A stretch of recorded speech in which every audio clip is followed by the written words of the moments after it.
Se lhe disser que a minha convidada de hoje é Anabela dos Santos Simões, arrisco-me a que mude já de canal. Peço-lhe que não o faça. A mulher que tenho aqui ao meu lado é muito mais do que uma mulher. É uma força da natureza. Rebelde, indomável, mordaz, muitas vezes incómoda, aos 62 anos, diz que já não tem nada a perder. É por isso que acaba de estrear uma peça de teatro chamada Sem Filtro. Ana Bola, ainda bem que vieste. É isto mesmo? Aos 62 anos já não tens nada a perder? Acho que não. Acho que não. Ainda por cima porque, como sabes, és muitíssimo mais novo do que eu. Um bocadinho. E acompanhaste com certeza muitas das coisas que eu fiz. Eu cresci a ver-te, aliás. Claro, Eu e com muitos dos nossos espectadores. Sim. Eu tive a sorte de trabalhar com os melhores, de ter programas da minha autoria, de ter trabalho sempre, de não ter passado por estas crises horríveis que estamos todos a passar neste momento, em que os atores têm muito menos trabalho e ganham muito menos dinheiro. Portanto, de facto, sou uma privilegiada. E aos 62 anos, acho que tenho até a obrigação de me impor e de me indignar algumas És uma coisas. espécie de grilo de consciência, o grilo falante da classe. Não pretendo, não pretendo de maneira nenhuma. Mas acho que alguém tem que dizer qualquer coisa quando as coisas não estão bem. E também percebo que os meus colegas mais novos, e que de facto têm as casas para pagar e os filhos para alimentar e as escolas e não sei o quê, tenham muitas vezes que aceitar condições menos boas e às vezes até muito más para trabalhar. Não quer dizer que eu não tenha que as aceitar, também as aceito. Tens as rendas para pagar. Só que refilo e aceito, mas refilo e tento... Mas sempre foste muito refilona. Não. Isso é um mito urbano. É um mito urbano. É um mito urbano. Foste apurando com a idade. Eu não sou muito refilona. Eu detesto injustiça, detesto. E se calhar devia ter refilado muito mais durante a minha vida inteira em relação a uma data de coisas. Calei-me imensas vezes, engoli imensos sapos. Agora, isto faz atingiu... parte desse processo de crescimento, não é? Exatamente. Isto atingiu, e quando digo atingiu, não é no meu métier. A todos os níveis este país atingiu situações com que as pessoas não podem nem devem compactuar. Portanto, eu, com os anos que me restam de vida, que se calhar ainda são muitos, porque tenho aparentemente boa genética, tenho pai e mãe vivos, portanto... Já com 90 com 90 acho que não tenho nada a perder. Se calhar até tenho qualquer coisa a ganhar. E se isso funcionar para mim e para algumas pessoas que trabalham ao meu lado e na minha profissão, se calhar não é mau. Eu ainda não vi a tua peça, mas já te prometi que vou ver o Sem Filtro. Mas quem já a viu, voz amiga, já me disse que aquele espetáculo és tu, é a tua cara. Sim. Tu deixaste de ter filtro, é isso? Toda a gente tem filtro, sempre. Só que vais deixando de ter os filtros tão limpos, ou tão sujos, neste caso. Eu cultivo, de alguma maneira, a gentileza. Eu não gosto nada de conflitos, não gosto de me zangar com pessoas. Hoje em dia, a idade também te dá isso. Dá-te muito mais calma para perceberes que as outras pessoas não têm que ser necessariamente iguais a ti. E algum bom senso também para tornear... Absolutamente. Se por um lado te dá mais calma para as coisas que não têm muita importância na vida, dá-te menos calma para as coisas que têm... Menos paciência. Exatamente, menos paciência. E de facto, sim, aquele espetáculo sou eu, até porque não estou a fazer uma personagem. Estou a assumir a minha própria personagem. É muito autobiográfico, não é? É um monólogo, é bom que os espectadores lá em casa saibam. É autobiográfico, definitivamente, e tem muito mais verdades do que aquelas que as pessoas imaginam que eu digo, porque se calhar, obviamente que como é um texto e é uma situação, tem coisas ficcionadas, mas uma grande parte do que eu digo são coisas que aconteceram comigo e que continuam a acontecer. Coisas que aconteceram contigo e coisas que não aconteceram contigo, no sentido em que fala-se muito da tua situação de não estás a trabalhar, de bateres à porta e elas não... e as portas não se abrirem. Isso aconteceu-me durante anos na minha vida, durante anos. de bater à porta, olha, está aqui uma proposta de um programa, ai, que linda que é a proposta, ai, nós vamos aprovar isto. Enfim, mas isto aconteceu-me a mim e aconteceu a toda a gente que trabalhou na televisão. Mas hoje é mais difícil entrar com mais variedade, com mais televisão, com mais cabo, é mais difícil? Eu acho que é muito mais difícil porque, aparentemente, as televisões deixaram de precisar de comediantes profissionais, porque comediantes involuntários temos as televisões cheias. Não sei porquê deixaram de se fazer programas de comédia. Eu até percebo que nas televisões privadas, embora também não seja assim tão líquido, mas enfim, consigo perceber que a primeira intenção de uma televisão privada é ter lucro, obviamente. Portanto, se os programas de comédia não funcionam, ou se as experiências aparentemente, enfim, não são os que dão mais dinheiro, porque de facto ainda não chegámos ao ponto de estarmos a dizer uma piada e antes de acabar a piada entrar um 760, 300 e 300 e lá só chegaremos. Depois lá chegaremos. Portanto, se calhar os programas de comédia não são rentáveis. A mim faz-me confusão que o Serviço Público não tenha programas de comédia. Faz-me confusão. Muito bem. Temos 22 minutos. Esperamos que estes 22 minutos, ou tens pelo menos consciência que estes 22 minutos podem ser os meus últimos 22 minutos da minha curtíssima carreira televisiva. Também vens à televisão... tinha graça. Vens à televisão falar mal da televisão. Não estou a falar mal. Estou a brincar. Mas a televisão portuguesa é pior nesse aspecto hoje do que era. Acho que sim. Acho que sim. Há mais diversidade na escolha, mas menos diversidade no género? Eu acho que não é só a televisão portuguesa, porque todos estes programas de que nós falamos e que de uma maneira geral não gostamos, mas que toda a gente vê, estou a falar do Big Brother, os talent shows, esse tipo de programas, como sabes, eles existem em todas as partes do mundo. E são muito vistos em todo lado. E são muito vistos em todo o lado, portanto não é nada de extraordinário. Não estamos a fazer nada que os outros não façam. Nós temos um mercado minúsculo. E um universo de pessoas cada vez menor a ver televisão. Portanto, nós, os atores, de uma maneira geral, felizmente têm as novelas, e muitos deles têm trabalho nas novelas, porque se tornou uma indústria, mas especificamente os comediantes, e somos alguns já, não temos sítio onde trabalhar na televisão. Nunca te passou pela cabeça fazer uma novela, por exemplo? Uma tua amiga, nossa amiga comum, a Maria Rueff, está a fazer uma novela. Está a dizer, e muitíssimo bem. Faz lindamente aquela mulher amargurada mas na novela. A Maria tem características de atriz dramática e de atriz cómica. Ela é uma atriz muito completa. Muito versátil.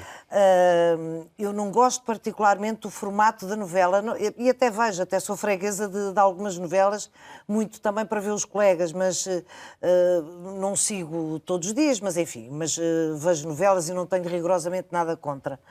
Eu não me importaria nada de fazer uma novela, desde que o meu papel tivesse a ver com aquilo que eu sei fazer melhor, que é comédia, porque eu não tenho a abrangência da Maria Rueff, nem pouco mais ou menos. Não te apetece, nesta altura do campeonato, reinventar-te? Não, eu não tenho talento para fazer aquilo. Eu não acredito. Empresária, má, maquiavélica. Ai, sim, uma amazona, sim. Mas com um toque de humor, tinha que ser.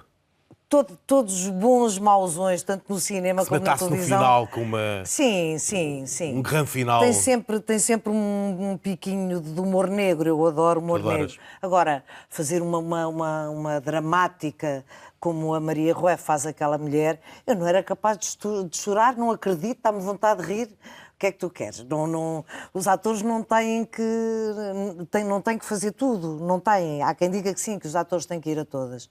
Eu acho que também não é bem assim. Há atores que se especializam mais aqui ou mais ali, depois há de facto os outros que vão a todas e são normalmente os que são extraordinários e geniais. Tu tens esse sentido crítico muito apurado e tens repetido com alguma frequência essa condição de estares desempregada, ou seja... Não é verdade. Desempregada não no sentido, enfim, até porque é uma ofensa a quem está realmente desempregado, e é bom termos as coisas em seu sítio, mas desempregada neste conceito de não teres trabalho regular. E isso acontece porquê? Porque este país... é um grosso, está tudo grosso. Como diria a Ivone Silva, não é? Acontece. Ou este país não está para velhos, sendo que aos 62 anos ninguém é velho. Mas sentes isso? Eu não sinto isso como de uma todo. marca? Não sinto, ainda não sinto. mas sei que isso é verdade. Este país, tu vais aqui ao lado, vais à Espanha, onde eles prezam os seus atores mais velhos e os trazem palminhas e os cantores, toda a gente. Os sócios jurados da vida. Exatamente, toda a gente. E trabalham, de facto, até cair da tripeça, até não poderem mais. Eu acho que aqui em Portugal, mas sabes que é uma contradição tão grande, porque eu acho que isso não se sente na rua. Mas a tua Betty Grafstein é um sucesso, por exemplo. Mas essa é muito velha. É uma peça de museu. É uma peça de museu. Porque o que o público, eu acho que o público gosta dos seus atores mais velhos e dos seus cantores e dos seus artistas mais velhos. Só que depois as televisões, os teatros, os sítios onde as pessoas podem ainda trabalhar, apesar da idade, esquecem-se muitas vezes deles. Mas isso não é contraditório? Nunca se fez muito tanto teatro como se faz hoje? Não há hoje Portugal tem uma rede no interior do país, fora dos grandes centros urbanos, de excelentes equipamentos culturais. Estão, em muitos casos, fechados. Olha que eu tenho a experiência um bocadinho ao contrário de turnês que tenho feito. Há, de facto, como tu dizes, auditórios excelentes, muito bem equipados. Como nunca houve. Como nunca houve. As pessoas de Lisboa e do Porto nem sonham a quantidade de auditórios que há por aí fora, que enchem, me esgotam de cada vez que acontece alguma coisa. Alguns deles têm programadores, têm diretores e programadores e fazem uma programação regular. E isso faz toda a diferença. Faz toda a diferença. Mas, de facto, muitos estão muito à espera do que vem das urbes. Da metrópole. Da metrópole, exatamente. E, de facto, é uma pena. Tomáramos nós, quem me dera a mim, ter aqui um daqueles teatrinhos que são muito parecidos com aquele onde eu estou, com o Estúdio Mário Viegas, teatrinhos de 100 lugares. Que é cozy, não é? Que é muito... pequenino. O Mário Viegas é muito bom, é aconchegante. É bom para fazer estas coisas, para estar ao pé do público, para interagir. Mas há coisas fabulosas e há uma população sedenta de ver espetáculos e de ver os seus artistas.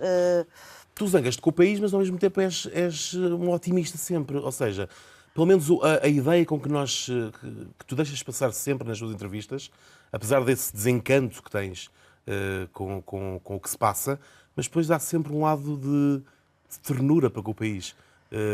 Mas sabes que eu sou muito antiga no país também. Já há afinidade grande com... sabes que eu não sou tão otimista como tu imaginas. Ou como as pessoas imaginam. Enganas bem. Engano. Eu sou muito realista, mas há uma coisa que eu aprendi, que é usando aquela velha frase chinesa, se não me engano, a vida dá-te limões, faz limonada. E eu acho que é isso que temos que aproveitar. Claro que temos que nos indignar e temos que nos zangar e temos que mandar vir e temos que tentar colocar as coisas nos sítios e pôr um bocadinho de ordem nisto. Mas, acima de tudo, eu tenho que aproveitar a minha vida. E a minha vida também já não será tão longa como isso. Portanto, o que é que eu pretendo? Evitar ao máximo os conflitos, independentemente de não deixar de dizer o que penso. Mas aproveitar a vida e ter cada vez mais tempo para aproveitar. Nunca te passou pela cabeça zarpar daqui para fora? Como tu fez o teu filho, que está na Islândia? Nesta altura da minha vida, não. Os seus pais? Sim, tenho dependências e eu gosto muito de viver em Portugal, adoro viver em Portugal. Custa-me muito olhar à volta, sim, mas vamos lá ver uma coisa. O estrangeiro também não é... aquilo que as pessoas imaginam. Nem a Islândia onde o teu filho... A Islândia é uma coisa à parte, mas a Islândia tem 300 mil habitantes. Claro. Não se pode comparar. É um povo... Eles são os solistas do Norte, são os bem dispostos, incríveis, e são 300 mil, de facto, num país maior que o nosso. Reykjavik é do tamanho de Sintra. Portanto, é uma coisa, ainda por cima, sendo eles civilizados como são, é um sítio onde se vive facilmente. A única coisa complicada é o clima. Sim. Também não é tão complicada, não está tanto frio como as pessoas imaginam. Nem é sempre noite. Como... Durante o inverno é sempre noite e durante o verão é sempre dia. Eu estive a beber um copo à porta de um bar à meia-noite com um sol que tu não imaginas. Mas, enfim, entre estar em Portugal, como era o caso do meu filho Tiago, entre estar em Portugal cheio de dificuldades, não ter já dinheiro para pagar escolas de crianças e casas, etc., e ser feliz num país com mais frio. Vamos a isto, não é? Estou a ver. Custou-me horrores, partir. horrores, horrores. E a minha neta também foi, a minha neta já tem 14 anos. Mas foram há 2 anos. Foram há 2 anos. Eu já lá fui 2 vezes. Mas está-me a acontecer uma coisa estranhíssima que eu não sabia que me iria acontecer. Eu achei que ia ter muito mais saudades da minha neta, por ser uma criança e por estar muito próxima dela, do que do meu filho. E neste momento tenho saudades horrorosas do meu filho. Deve ser uma coisa mesmo de... Mas matam saudades pelo Skype. Claro que sim, claro que sim. Tu há 2 anos não mexias no computador. A necessidade aguçou engenho. Eu lembro-me numa entrevista em que tu dizias que era o Zé Nabo, o teu marido, claro, que me passava aos fazia textos tudo. até há muito pouco tempo. Portanto, a necessidade aguça mesmo o engenho. Absolutamente. É a única vantagem desta crise. É aguçar engenhos. E nós Mas és super profissional neste momento. Pró o mais que possas imaginar. Portanto, se eu tiver um problema no meu computador, tu vais lá arranjar-me. Também não é assim. Não é um helpdesk, não. Ainda ontem pus um post porque carreguei não sei onde e aquilo ficou-me com as letras deste tamanho e eu tive que perguntar onde é que se encolhiam as letras. Não. Eu sou pró é mandar bocas. É mais isso. Mas teve esta vantagem, portanto já és capaz de... Sim, e devo dizer-te que é uma ferramenta inacreditável. E deve ter sido um descanso para o teu marido. O meu marido, coitadinho, é um santo. E ele até gostava de me passar os textos. Pelo menos ele dizia que sim. Eu acho que era por piedade que ele dizia. Eu também acho que sim. É amor? É amor, é amor. Já lá vamos. As pessoas... precisam de rir por causa desta crise? Ou isto já não vai lá com gargalhadas? Precisam. Aliás, como sabes, as grandes comédias, os grandes acontecimentos de comédia aconteceram sempre em tempos muito conturbados, justamente porque as pessoas precisam de rir. Porque, de facto, rir não vai resolver a crise. Mas pode resolver alguns estados de ansiedade ou de angústia de algumas pessoas durante umas horas ou até uns dias. Portanto, É uma certa alienação. Eu não direi alienação, mas é quase terapia. O riso é uma terapia e pode ser uma terapia. Até porque depois, quimicamente, está provado que tu libertas assim uma série de hormonas, as tais endorfinas e não sei o quê, que têm uma função... O Mílor Fernandes é que dizia que o humor é fazer cócegas à inteligência. E é mesmo. O humor é fazer cócegas à inteligência, é mesmo isso. E, de facto, em alturas de crise, as pessoas podem estar, e estão com certeza, mais preocupadas e perturbadas com a situação, mas eu acredito que, apesar de tudo, se estiverem ali uma hora e tal a rir e depois ainda forem para casa a pensar: o que é que, olha, tu viste, lembras-te do que é que ela disse e o que a gente se riu com aquilo, ou que nos rimos com estes ou com os outros que estão a fazer outra peça. Apesar de tudo, acho que ajuda a ultrapassar os tempos difíceis. Tens tido as salas cheias, de resto é uma coisa habitual em ti, já quando fizeste a tua parceria, o teu corner com a Maria, com a Maria Rueff, a Denise de Magalhães, também tiveste sempre as salas, cheias. Sim. Como é que é agora fazer um monólogo? É diferente? É outra coisa. É muito mais difícil, presumo, não há deixas? É muito mais difícil, sim. Mas, de qualquer maneira, eu acho que é assim. Era uma coisa que eu queria fazer, porque fazer um monólogo faz parte quase... Já há 3 ou 4 anos falavas deste monólogo. Sim. Faz parte quase da vida de um ator. Qualquer ator que eu conheço, em determinada altura da vida, decidiu fazer um monólogo, ou uma coisa dramática, ou outra coisa, o que fosse. Não é o meu caso. O Joaquim Monchique... O Joaquim já fez 2 monólogos. E ficava muito bem. louco no final. Dificílimo. Então, o Paranormal era uma coisa... Eu, quando vi o Paranormal, dei-lhe os parabéns, não só pela excelência do desempenho, 40 personagens. mas pela capacidade de fazer aquilo. Eu acho aquilo uma coisa impensável. É uma loucura. É uma loucura. Portanto, o monólogo é um grande desafio para um ator. Obviamente que eu prefiro ter contracena. Então, na comédia, ter contracena é quase fundamental. Nós sentimos isso em grupo quando estamos com amigos, não é? Até num jantar em que tu estás a dizer piadas, vais dizer piadas se tiveres os olhinhos ali a rir e olhar para ti. Senão não faz muito sentido. Este a mim faz-me sentido por ser eu. E por ser quase uma catarse, enfim, isto não é, mas enfim, podemos usar a palavra, por ser quase uma catarse exagerada das coisas que estão a acontecer e que me acontecem, nomeadamente na minha vida familiar.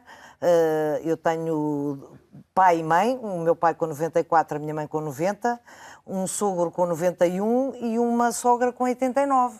e eu e o meu marido somos filhos únicos. Imagina o que é que isto quer dizer. Portanto, no meu espetáculo eu falo também disso, de uma forma divertida, porque as pessoas riem-se, mas não deixa de não ser a realidade. E a realidade é dura. É uma alegria, por um lado, de facto, ter pais e sogros vivos, não é? Claro. É maravilhoso. Mas a loucura em que isso resulta é uma coisa do outro mundo. Essa gargalhada que tu ouves do princípio ao fim do teu espetáculo é apaziguadora? É. A comédia, embora haja vários tipos de comédia, há comédia em que tu sorris, não tens que estar a rir à gargalhada, há atores especializados nisso, e há outro tipo de comédia em que nem sequer te rires, se calhar até podes ficar ali a pensar, mas coisa tão amarga é esta, não deixando de ser comédia. Eu, se não tenho o feedback da gargalhada, estou tramada. Portanto... E tu riste de quê? O que é que te faz rir? Não é seguramente a tua reforma, quando pensas no, Não. Quando pensas no que vai ser ela daqui a uns anos? Não, isso não é seguramente a minha reforma. Até porque já fizeste as contas. Já fiz, já mandei fazer as contas. Não foram difíceis também. Não, davam 345 loucos euros, portanto... Já sabes o que é que vais dizer com eles? É uma loucura. Não sei, se calhar investir, agora já nem posso investir no BES, portanto não sei o que é que vou fazer. Sim, estamos a brincar, evidentemente, com o devido respeito, porque há seguramente gente que tem reformas com muito menos do que isso. Mas essa reforma reflete também, é comum a uma certa geração de atores, e durante muitos anos, de atores facto... E não só. Aqui não podemos temos que generalizar, porque as reformas em Portugal são miseráveis. Eu não sei como é que há pessoas que conseguem sobreviver muito mal, mas são miseráveis. Não há direito que as pessoas mais velhas tenham que viver, que tenham que sobreviver, subsistir, porque uma reforma de 200 e tal euros, 300 euros, não dá para viver. Como é que se vive com 300 euros? Ninguém consegue viver. Felizmente, no caso dos atores, há uma enorme vantagem, é que se tivermos saúde, podemos trabalhar para o resto da vida. Eu posso trabalhar até aos 90. Ajuda-me. Joan, aquela americana que morreu há pouco tempo, com 80 e tal anos. Isto é tramado, em televisão é tramado. É tramado. Não podemos cortar. Já nos lembramos. Provavelmente no final do programa. Sim, essa mulher Sim, esteve até ao fim. Até aos 80 e tal anos, e não era com certeza por precisar de dinheiro, que é americana, fez toda a vida imensas séries, seria com certeza milionária. Portanto, apesar de tudo, os atores têm essa vantagem de poder trabalhar até ao fim, mais até do que os cantores. Sim, tem o problema da voz no determinado momento. Nós podemos adequar-nos a papéis para a nossa idade. Eu posso fazer a voz, hei de poder fazer bisavós e, com um bocado de sorte, trisavós. Se calhar até vou ter alguma necessidade de ir fazendo uma coisa ou outra para me sentir mais Vivinha da Costa. Eu interrompi-te quando te perguntei do que é que tu te rires. Gostava de perceber o que é que eu me rio? O que é que te faz rir ainda. Além da gargalhada da tua neta, enfim... As crianças fazem-me rir e faz-me rir... Sabes que não há muita coisa que me faça rir hoje em dia, de facto. Porque eu sozinha não me rio muito. Eu rio muito em grupo, quando estou com os meus amigos e falamos das coisas da vida, até das mais tristes, e muitas vezes rimos-nos delas. Mas eu hoje em dia não tenho mesmo tanta vontade de rir como já tive. É um bocado como o palhaço, não é? Que tem que fazer rir. Embora eu não seja uma pessoa triste, nem poderia ser, porque claro. tenho uma vida ótima. Então, num país como o nosso, de facto, repito que sou uma privilegiada, ainda por cima tenho, como sabes, uma relação afetiva duradoura e estável, sou mega saudável, portanto vou Como é que se atura o mesmo homem há 30 e tal anos e como é que ele atura a mesma mulher há 30 e tal anos? Talvez a segunda pergunta faça mais sentido. São ambas legítimas.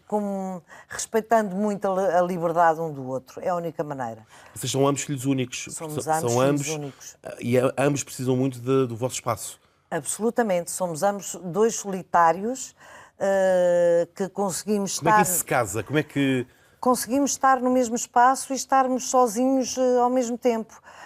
Digamos que ainda por cima... Estar sozinho sem estar só, porque não é a mesma coisa. Não.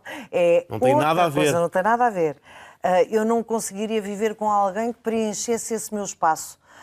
Ainda por cima, os músicos, mais do que os atores até, são criaturas que se isolam mais porque tocam todos os dias, porque um músico nunca deixa de tocar, claro. mesmo sozinho, em casa. Portanto, o Zé tem o seu espaço. Faz os seus monólogos. Faz os seus monólogos, eu vou lá chateá-lo de vez em quando, diz-lhe, ó Zé, não fizeste isto, não fizeste aquilo, anda lá. E ele deixa-me também nas minhas leituras e na horta. E na horta, sim. Porque é engraçado, nós estamos quase a acabar, faltam com poucos minutos. Ficaríamos aqui seguramente a conversar durante muitas horas, gostamos muito um do outro e isso é sempre um bom sinal. É engraçado explorar esta aparente contradição, tu dizeres que falaste tanto da falta de trabalho e da necessidade de ir-me trabalho, eu quero trabalhar, mas depois dizes que trabalhas por necessidade. Que se não tivesses necessidade não trabalhavas. Mas de todo. Ficavas nas azeiras do mar ou demoras tranquilamente. Tinha trabalhado. Eu se tivesse... Fazias o quê? O quê? Tudo. Lias, viagens, cultivavas, tudo. Vias o mar, que adoras, via o mar, passeava, lia, via as séries todas cá para ver, os filmes todos cá para ver, saía. Então não há tanta coisa para fazer, há milhões de coisas para fazer. Mas é preciso ser rico, não é? É preciso ser rico. Esse é o pormenor que te falta. Falta-me esse pequeno pormenor. Já não vais a tempo. Não sei, olha que eu jogo no Euromilhões todas as semanas, nunca fiando. É fé, isso. É a única que eu tenho. Ao menos haja alguma. Eu sei que tu pensaste em ser médica, lês tudo, bulas, simpósios, tudo. Eu não tudo. pensei, lamentavelmente não pensei ser médica, porque se tivesse pensado eu teria sido médica. Hoje em dia é talvez a única coisa eu nem sequer posso dizer que seja um arrependimento, mas eu adoro medicina. E gosto de coisas de tripas e de sangue e de costuras e gosto muito de diagnóstico, percebes? E faço receituário. E fazes análises todas as semanas, com certeza? Eu não, porque eu sou o tipo de hipocondríaca que não vai ao médico. É maravilhoso. Não, eu estudo para não ir. Faço o meu próprio diagnóstico. Aliás, sempre que vou ao médico já levo o diagnóstico feito de casa. E às vezes acerto. Isso é maravilhoso. Ou seja, querias ser médica, mas és hipocondríaca. Completamente. Não é curioso? Isso é maravilhoso. Mas queria ser médica por ser hipocondríaca. Percebes? Que era para não...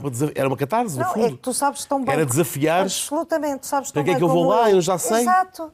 Tu sabes tão bem como eu, se amanhã fores ao médico fazer umas análises, vão descobrir que tens colesterol, que tens os triglicéridos não sei onde... Sim. Portanto, assim, percebes, fazia as análises a mim própria. Aliás, eu meço a minha própria tensão e tenho uma coisa para ver a diabetes e tal. Portanto, vou controlando a minha vida. Eu sei que agora é tarde para mudares de vida, mas sempre me podias ajudar a curar esta minha constipação. Está há alguns dias. Mas é uma constipação mesmo? Não é gripe, não tenho febre nem nada, não. Alergia? Nada. Corrimento nasal? Um bocadinho. É um momento de televisão maravilhoso. Precisas de ficar bom depressa? Depressa, sim, tenho que trabalhar. Tens de trabalhar, não é? Griponal. Não tenho uma horta para cultivar. Griponal. Muito bem. E efervescente. Fica efervescente. Atenção, com bolhinhas. Atenção que faz um bocadinho de sono. Se fosse a ti, tomava à noite. Ok, para dormir melhor. Sim. Na bola, ainda bem que vieste. Muito obrigada, olha, ainda bem que vim. Muito bem. Quanto a nós, ficamos com o encontro marcado para a próxima semana. Lembro que esta entrevista tem um resumo nesta edição de domingo do Diário de Notícias. Para a semana vamos ter um novo convidado com histórias interessantes para contar, uma conversa informal ao sabor das palavras. Até lá.